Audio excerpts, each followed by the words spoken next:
is time to drain the swamp in Washington, D.C. This is why I'm proposing a package of ethics reforms to make our government honest once again. When Bill Clinton, who was right about Obamacare 2 weeks ago, by the way, he said it's crazy, came into office, he signed an executive order saying if you work for the White House or a federal agency, you can't lobby the government for 5 years after you leave. But then President Clinton did what the Clintons always do. He rigged the system on his way out, right? Clinton lifted the executive order so Clinton cronies like John Podesta could start raking in cash. So here's what we as a group are announcing tonight. First, I'm going to reinstitute a 5-year ban on all executive branch officials lobbying the government for 5 years after they leave government service.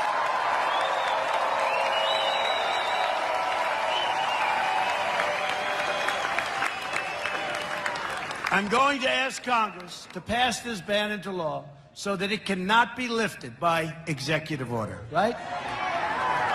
Second, I'm going to ask Congress to institute its own 5-year ban on lobbying by former members of Congress and their staffs. It's enough. Third, I'm going to expand the definition of lobbyists so we close all the loopholes that former government officials use by labeling themselves consultants, advisors, all of these different things, and they get away with murder. Not going to happen. Fourth, I'm going to issue a lifetime ban against senior executive branch officials lobbying on behalf of a foreign government. And fifth, I'm going to ask Congress to pass a campaign finance reform that prevents registered foreign lobbyists from raising money in American elections and politics. This will go a long way to ending our government corruption, but we will end economic stagnation also, and that will help. My plan for the economy can be summed up in 3 very beautiful words: jobs, jobs, jobs. Jobs. They're taking our jobs away. They're going to Mexico. They're going all over the place. We're going to keep our companies here, folks. They're not leaving. If they want to leave, there will be consequences. You understand that. And they won't leave. When they hear there's consequences, they're not leaving. Believe me, they're not leaving. Our politicians have worked for years to try and keep our companies. It's so easy. It's so easy. You want to leave, you want to build whatever you want to build. Cars, Ford is leaving. Carrier's leaving. So many companies, there's so many. You know, we lost 70,000 factories. 70,000 factories since the signing of NAFTA. I thought it was a typographical error. I figured maybe 700, maybe 7,000, 70,000 factories. At the center of my jobs plan, we'll be fixing our terrible trade deals. They are horrible. 47 million Americans are in poverty, and 45 million Americans are on, right now, food stamps. We have nearly an $800 billion annual trade deficit in goods with the rest of the world, and the worst so-called recovery by far since the Great Depression. Did you see the jobs numbers the other day? Horrible. You saw our GDP is going to be, in my opinion, less than 1%. You know, if China goes to 7%, 8%, 9%, it's like a national catastrophe. If we're at less than 1%, which is what it will be, it's like, oh, what else? We're not going to put up with it. It's the Clintons who gave us NAFTA. He signed it. Remember that. Bill Clinton signed the worst trade deal in the history of the world. And the Clintons who gave us China's entry into the World Trade Organization. Here in Wisconsin, do we love Wisconsin? You know why I'm here? First of all, I have a lot of friends here, but you know why I'm here? I'm here because everyone's calling me. Everyone's calling saying we're going to win Wisconsin. So, okay. It's not so traditional. No, but it's not so traditional for a Republican to be in this position. Mostly they say, well, we'll have to skip Wisconsin. Not me. We're going to win Wisconsin. So Companies like Briggs & Stratton has cut thousands of manufacturing jobs and moved them where? To China. GE Healthcare recently closed its Milwaukee location and shipped those jobs to Mexico. Did you know that, Sheriff? They just closed up. That's a lot of jobs they shipped over to Mexico. Johnson Controls shuttered its plants in Milwaukee and West Allis and moved the jobs to Mexico and moved the jobs to China and moved the jobs all over the place except to here.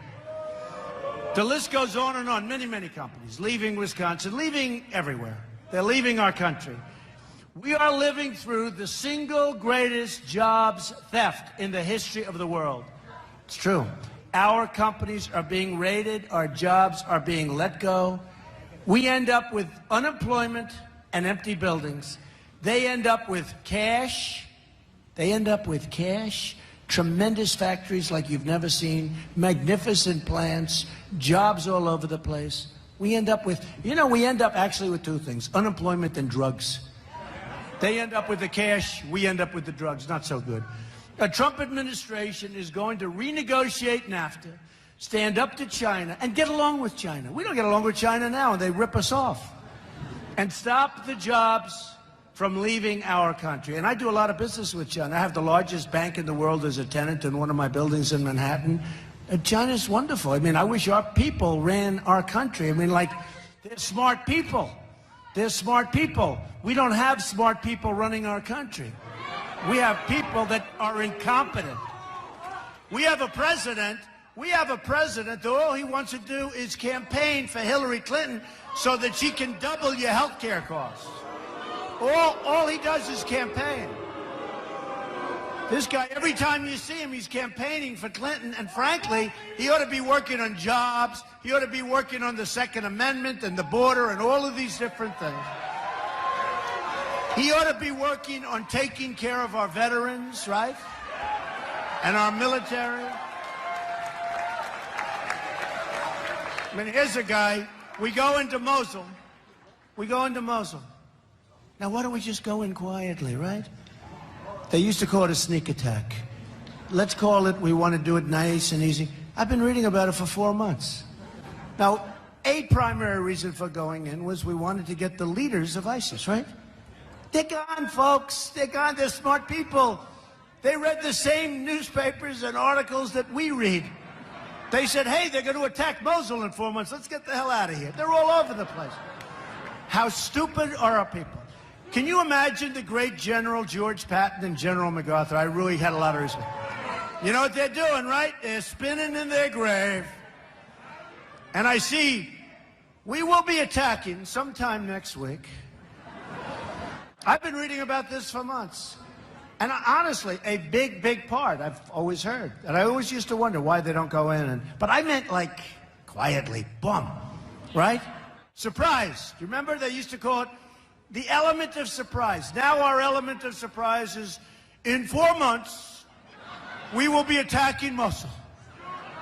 I wonder what General Flynn, what our generals think about that. Not too good. Not too good. I can tell you what General Flynn thinks of it.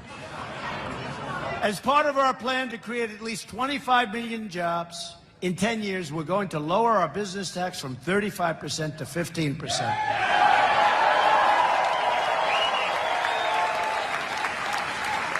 We're going to make our nation rich again. We're going to have great companies. We're going to have great jobs, and jobs are going to start coming back to America.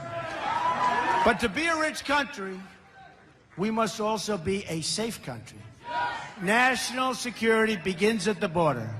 Speaking in a secret meeting to a foreign bank, Hillary Clinton said her dream is for totally open trade. There go the rest of your jobs.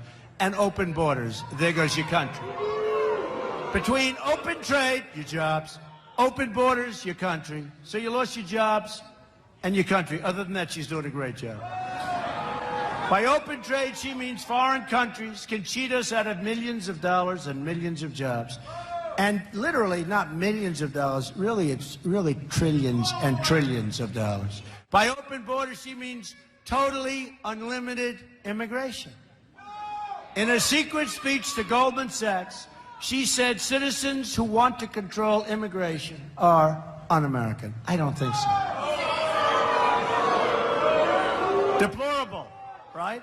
Irredeemable. Irredeemable. He's a deplorable guy. He looks good to me. So Hillary thinks most of the country is either deplorable or irredeemable, un-American, racist, or basement dwellers. That's what she called Bernie Sanders people, basement dwellers. Oh, Bernie, why did you do it, Bernie? You know, his people are saying, why'd you do it, Bernie? Why'd you do it? Poor Bernie. Now he has a rally and 100 people show up. It's a little sad. He could have left a great mark on history. He won't. Hillary's plan includes, although I think we're going to get a lot of Bernie people, because one of the things Bernie knew is that we were being ripped off on trade. It's a big factor. And we're not only going to make that good, we're going to have a lot of trade, but we're going to make great deals. We're going to have a double highway. We're going to have things coming back to us. Right now, it's a one-way highway out.